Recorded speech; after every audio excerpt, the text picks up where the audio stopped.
¿Qué tal? ¿Cómo están? Bienvenidos. Estamos comenzando Agenda Económica, edición de este día martes 16. Gracias por acompañarnos. Son las 8 en punto.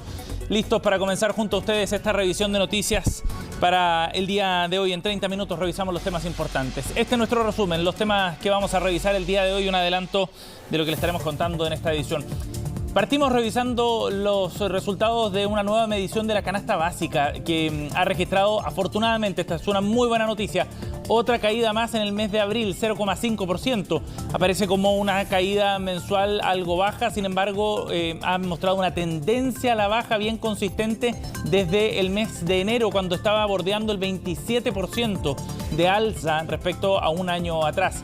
En el gobierno aseguran que vendrían nuevas caídas y descartan además que esto significa algún cambio desde el punto de vista, disculpen, de los apoyos que se está entregando por parte del Estado a las familias de menores recursos, que son las que se ven más afectadas precisamente por la variación en este instrumento. Ya les contamos más en unos instantes. También vamos a hablar de la situación que se está viviendo en torno a la crisis de las ISAPRES y del avance en el Congreso de un proyecto alternativo, no el del gobierno, no esa ley corta, sino otro que presentó un grupo de senadores en el mes de enero y que lo que establece básicamente es una suerte de borrón y cuenta nueva desde el punto de vista normativo para que las ISAPRES puedan ajustar sus precios a aquellos valores que estaban en el mercado antes del fallo de la Corte Suprema. Eso en la práctica les permitiría garantizar la continuidad y por otra parte también establecer un mecanismo de devolución de estos recursos que la Corte Suprema estableció, se cobraron en exceso desde el año 2020 hasta la fecha. En el gobierno tiene una mirada muy crítica de este proyecto que es respaldado por las ISAPRES. Ya les contamos qué fue lo que ocurrió en la discusión ayer en el Senado. Esta también puede ser una buena noticia, aunque va a tomar tiempo en todo caso en madurar. Tiene que ver con la disminución en la tasa de créditos hipotecarios en nuestro país. Según la última medición del catastro en el sistema que realizó el Banco Central, las tasas se están bordeando el 4,16% y están en su nivel más bajo en casi un año.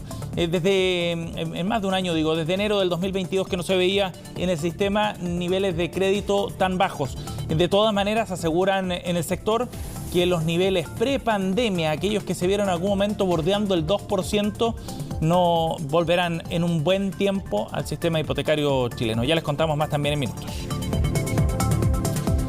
Y por otra parte, fue despachado ya a ley uno de los cambios, así lo ha definido el ministro de Justicia, más importantes al Código Penal en las últimas décadas. Tiene que ver con el establecimiento de penas más duras y sanciones más gravosas también para aquellos que cometan delitos económicos. Dada la magnitud de estos fenómenos, el impacto social que genera esta modificación es bien relevante y podría generar un cambio normativo desde el punto de vista sobre todo de los incentivos, muy importante para algunos delitos no solo económicos sino también medioambientales. Ya les vamos a contar más en qué consiste este cambio normativo.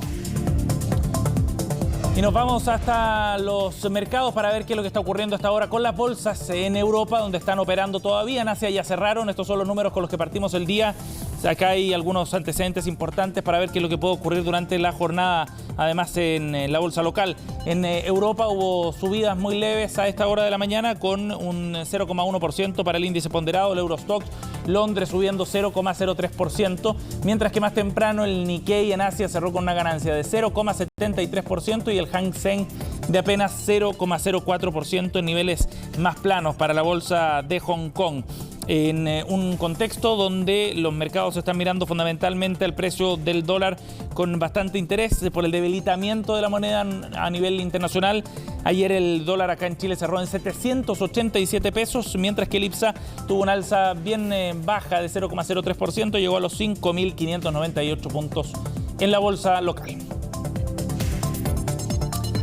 Bien, 8,4, partimos revisando entonces los detalles de esta discusión que se ha dado en torno al proyecto de ISAPRES y sobre todo al avance de esta iniciativa presentada por un grupo de senadores que lo que busca es, como decíamos, generar un nuevo marco normativo para las ISAPRES, pero bastante más favorable hacia las aseguradoras privadas. Los senadores insisten en que es necesario garantizar la prestación para los afiliados, las prestaciones en términos de salud y la continuidad de giro de esta industria. En el gobierno fueron muy críticos con esta iniciativa que va en un sentido contrario, dicen, al fallo que emitió la Corte Suprema el año pasado. Los invito a revisar detalles en la siguiente nota. En el oficialismo dicen que es un perdonazo y en el gobierno que es como hacer borrón y cuenta nueva. Y es que el Ejecutivo enfrentó el primer traspié para la ley corta de ISAPRES cuando recién se inicia su tramitación. La Comisión de Constitución del Senado aprobó en general un proyecto alternativo impulsado por la oposición que en términos sencillos sube el precio base conforme la tabla de factores disminuye, pagando excedentes solo si es que lo subiera. De manera que la industria se pueda sustentar financieramente y evitar este efecto cascada que puede afectar a más de 8 millones de chilenos. Este proyecto anula el efecto de la sentencia y en el fondo plantea de que las personas a las que se le ha cobrado en exceso, que son sobre 600.000 contratos, se les siga cobrando en exceso de aquí en adelante y no habría devoluciones. La iniciativa impulsada por demócratas, la UDI y RN es una reforma constitucional que busca, según sus autores, dar viabilidad económica al sistema de ISAPRES, permitiendo un equilibrio financiero que garantice su continuidad operacional.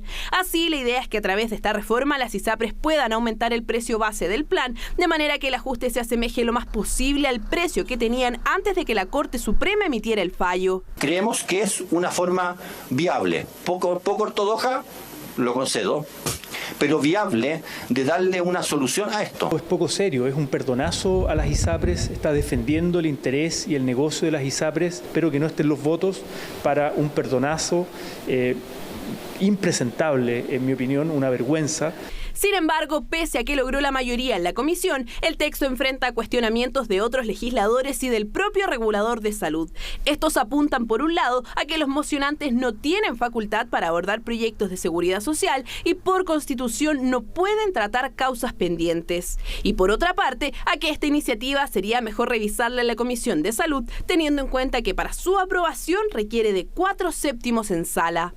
Porque con esta reforma constitucional se está haciendo el mismo procedimiento que se hizo con los retiros de los fondos de la AFP. Optaron por hacer un atajo. Los fallos no son interpretables, no son modificables, deben cumplirse. No puede existir entonces proyectos de ley que finalmente terminen cayendo en la inconstitucionalidad, porque si no, pues evidentemente una solución terminan siendo ineficiente. Este proyecto, en todo caso, va por un camino totalmente independiente de la ley corta de ISAPRES, que este lunes comenzó su tramitación en la Comisión de Salud del Senado.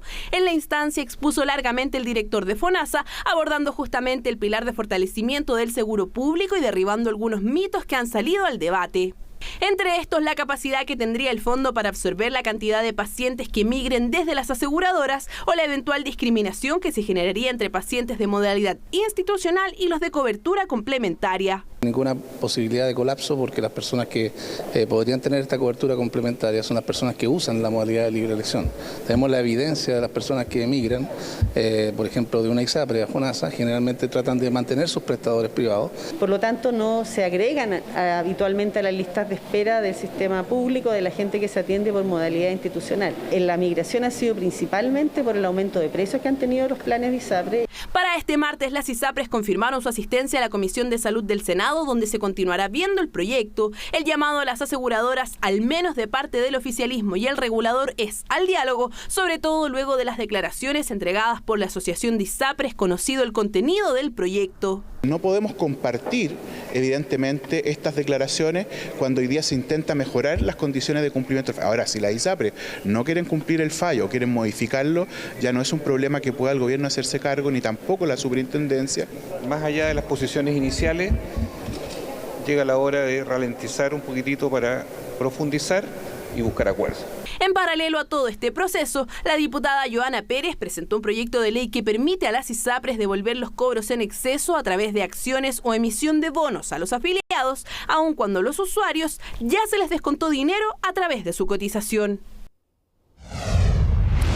Bien, vamos a ir a otro tema en un resumen de noticias. Durante la primera semana de mayo, las tasas hipotecarias promediaron un 4,16% en el sistema bancario en nuestro país, llegando a su nivel más bajo desde enero del año 2022, según lo que ha informado el Banco Central. Hay que recordar que desde el año pasado, desde el año 2021, las tasas han registrado un aumento significativo debido a varios factores económicos. Uno de ellos tiene que ver con la inflación a raíz de los retiros desde los fondos previsionales y el consecuente aumento de tasas por parte del Banco Central. Esto ha dificultado las opciones de financiamiento para quienes quieren optar a la compra de una propiedad. La visión de algunos expertos es que las tasas para acceder a un crédito hipotecario se deberían mantener relativamente estables mientras se espera la decisión del Banco Central sobre eventuales ajustes de largo plazo en la tasa de política monetaria, que podría comenzar en el próximo mes de julio. Y la Sala de la Cámara de Diputados aprobó fusionar los proyectos que buscan un nuevo retiro desde los fondos previsionales. Así, el proyecto volverá a la Comisión de Constitución, donde se espera que sea votado a partir de la primera semana de junio. Antes de la fusión, en total eran 10 las iniciativas que se habían presentado con este fin y que proponían desde un nuevo retiro de un 10% hasta el giro de la totalidad de los fondos de los cotizantes del sistema de AFP. Desde el gobierno han reiterado su rechazo a iniciativas que vayan en esta línea. Argumentan el perjuicio que esto provocaría en la economía y en los ahorros de las personas. Y en otro tema, la Sala de la Cámara de Diputados despachó a ley el proyecto que amplía la responsabilidad penal para los delitos económicos y contra el medio ambiente. Esta propuesta es parte de la agenda antiabusos que, recordemos, busca sancionar, entre otros delitos, la colusión, la corrupción y también el uso de información privilegiada. Algunos de los puntos que contempla el proyecto es un estatuto diferenciado de determinación de pena para los llamados delitos de cuello y corbata. Junto a eso se incluye también como categoría de delito económico los delitos funcionarios, cuando sean llevados a cabo con la participación de un miembro de una empresa o en favor de alguna. Desde el Ministerio de Justicia señalaron que si las empresas o las compañías adoptan adecuadamente las exigencias que hace esta iniciativa, se debería reducir significativamente este tipo de faltas. Bien, vamos a ir a otro tema. Tal como habíamos comentado en días previos, en base a una serie de estudios, se avisoraba una caída en la canasta básica y eso fue confirmado este lunes por parte del Ministerio de Desarrollo Social. La caída fue de 0,5% en abril y muestra cómo se extiende esta tendencia que ya veríamos desde algunos meses atrás, después de un pic que se había registrado en el mes de enero con un crecimiento de más de 27% a 12 meses para este instrumento. Esto trae, por supuesto, buenas noticias aparejadas para los sectores de menores ingresos en nuestro país. María Luisa Carrión tiene el informe. ¿Cuál es su especialidad en pasteles? Todo tipo. ¿Y el más rico entonces? ¿O el que más vendió ayer para el Día de la Mamá? Ah, no, pues si se hace mucho la torta manjar lúcuma, manjar con nuez. La selva negra. ¿Y dónde le golpea el manjar? Sí, pues. Y las nueces también. Y la crema. Y la harina. Y la harina, y los huevos, el azúcar. Y eso. Y la lista podría seguir para Juan, que hace pasteles, que mejor se toma la situación con humor. Es que el precio de algunos de sus insumos ha subido drásticamente en los últimos meses. La buena noticia es que esta tendencia se podría comenzar a revertir este lunes y tal como habían adelantado las proyecciones, el gobierno informó que la canasta básica de alimentos bajó de precio un 0,5% y llegó a 64.031 pesos por persona. Los esfuerzos que está haciendo el gobierno para mantener y generar una estabilidad en materia económica están empezando a ver algunos frutos en materia de inflación por un lado y en este caso particularmente en el valor de la canasta básica de alimentos. Es que ya se puede hablar de una caída constante en la variación acumulada a 12 meses que comenzó el año por sobre el 27% y ya en abril va en poco menos de 16%. La última vez que estuvo en un 15% fue precisamente hace un año. El dato de abril para la canasta básica de alimentos nos muestra que existe una tendencia de moderación en el alza de sus precios que se está concretando. Esta evolución responde, de acuerdo al boletín de l'OSEC, a que hay una moderación en el alza de los alimentos naturales, es decir, aquellos alimentos que son considerados más saludables. Durante los siguientes meses del año, nosotros esperamos tanto alzas como bajas en la variación mensual de la canasta básica alimentaria. Sin embargo, las alzas que se produzcan serán de menor magnitud que las reportadas en el mismo mes del año pasado, por lo cual la variación anual de la canasta básica alimentaria irá a la baja de forma sostenida. El Ministerio de Hacienda también confirma la proyección, asegura que ya se empieza a reflejar en nuestro país la caída de los precios internacionales que se había dado hace ya varios meses en el mundo, pero que no se veía en Chile por el alto precio del dólar, que para alivio de los bolsillos ha tenido algunas bajas. Proyección, por ejemplo, para el precio del aceite, que fue el que más aumentó durante la crisis en Ucrania, cierto que está ya teniendo teniendo una baja importante y como sabemos los precios de las carnes también están bajando y probablemente en los próximos meses vamos a ver baja en los precios de las harinas y los productos basados en cereales. Pero en esta ocasión, ¿qué impulsó a la baja la canasta básica de alimentos? La carne de pavo molida, la manzana, la lechuga y el plátano, que tantos dolores de cabeza dio su precio en algunos momentos. Un día que llegó a 30.000 pesos la caja, ¿por qué razón? Porque no había plátano. Y al haber poco plátano, los precios se disparan. Cuando estaba a 30.000, ¿el kilo estaba? El plátano estaba a 2.500 y a 2.007 el kilo. Y ahora, en este momento, está a 1.000 pesos el kilo. O sea, ha bajado bastante. 353 pesos bajó la canasta básica en abril, que puede parecer poco, pero al menos comienza a marcar una desaceleración. Pero claro, nos señalan que aún no se nota en la billetera. Lo que pasa es que lo demás está más caro, por lo que la gente necesita más, ya sea lo que el aceite, el pan, cosas que arroz, que realmente la gente consume mucho, eso es lo que está más caro ahora. Con los sueldos que hay no alcanza, todo está sobre el sueldo, los precios. No, de verdad que no lo he notado. Entonces, bueno, esperemos que con el pasar de los días pueda bajar un poco y se pueda notar en el bolsillo.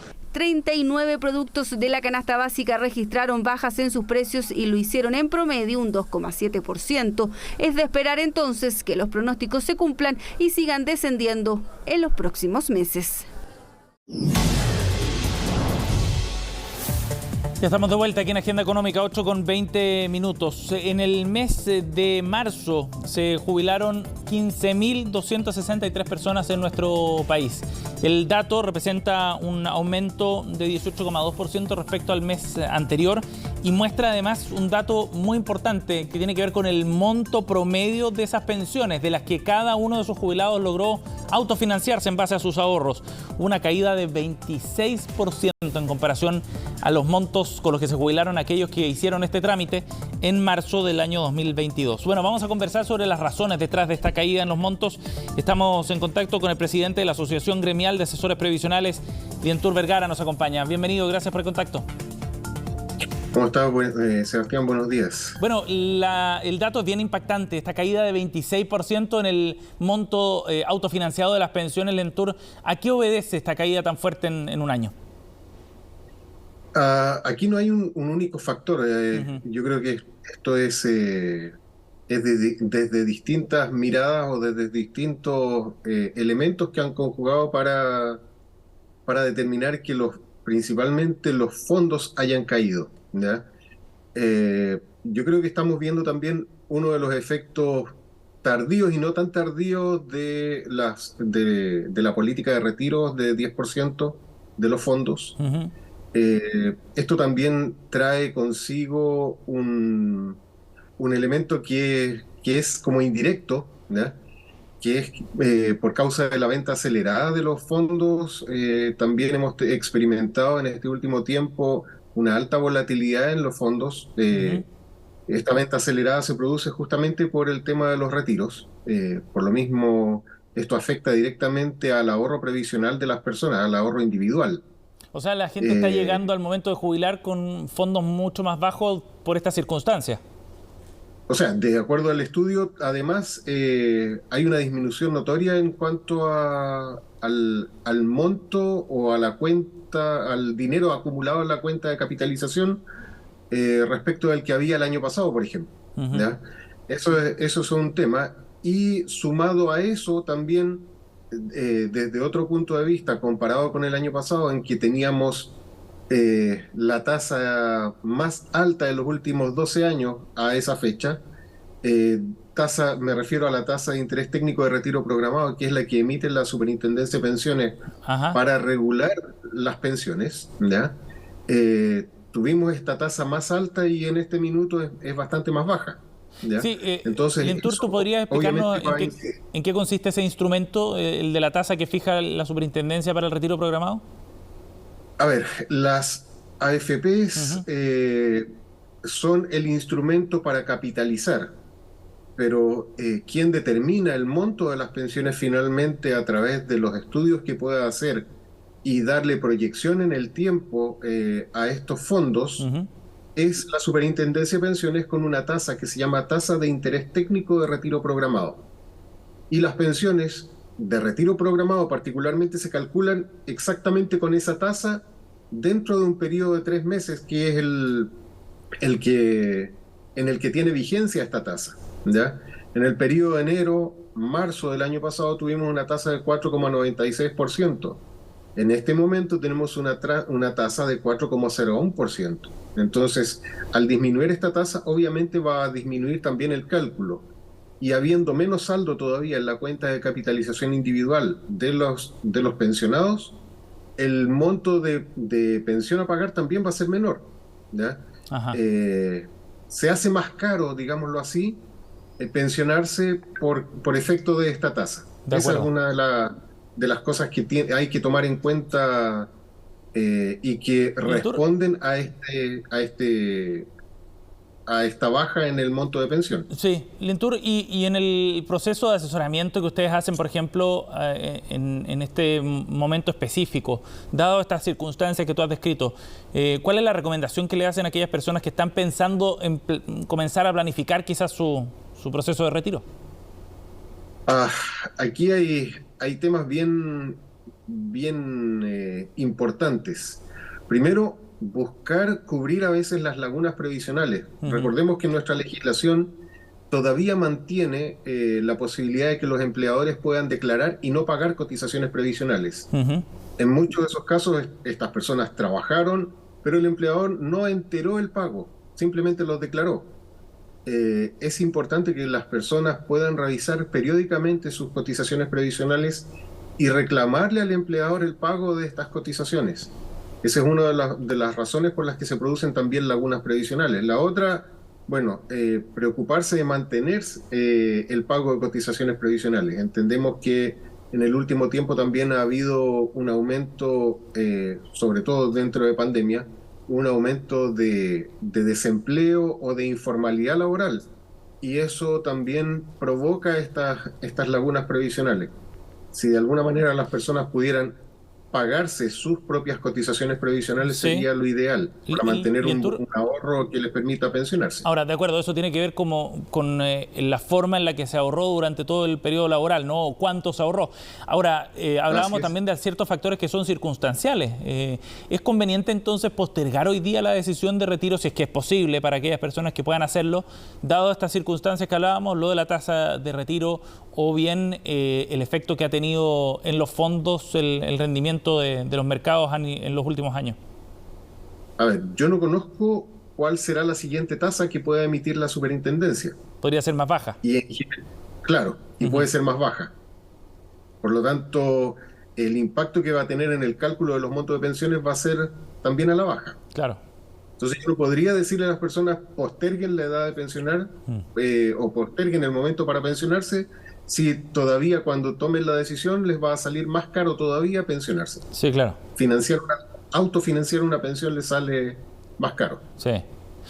Lintur, ahora, ¿de qué forma entonces se puede abordar esta situación de la caída en el monto de la pensión autofinanciada? ¿Cómo generar algún tipo de decisión o de cambio que permita recuperar a esos fondos? Individualmente las personas es bastante complicado, sobre todo cuando tienen el bolsillo muy ajustado y no pueden tener un ahorro adicional. Si pueden tenerlo, perfecto, súper bueno, que coticen una PB, que puedan tener también a lo mejor dinero guardado en la cuenta 2 y poder utilizarlo en la pensión, o en algunos casos, cuando se puede, utilizar el seguro de cesantía también como parte del fondo para pensionarse, ¿ya? Pero hay que tomar en cuenta justamente los costos que tiene el aumento en la pensión. A veces algunas personas también, disponiendo de estos recursos, han tomado estos fondos para sí mismos e iniciar algún otro tipo de emprendimiento que les permita tener un nuevo ingreso. Esto varía mucho de persona a persona. No hay una fórmula exacta para dar una recomendación en general, la verdad, ¿ya? Bien. En general, los asesores previsionales hacemos eso, trabajamos individualmente con las condiciones particulares de cada persona. Bien, Lintur, muchas gracias por conversar con nosotros esta mañana, muy amable. Bueno, que tengan muy buen día. Gracias, buen día, hasta luego. 8:28, cerramos Agenda Económica. En minutos estamos en Noticias Express con Frecia Soto.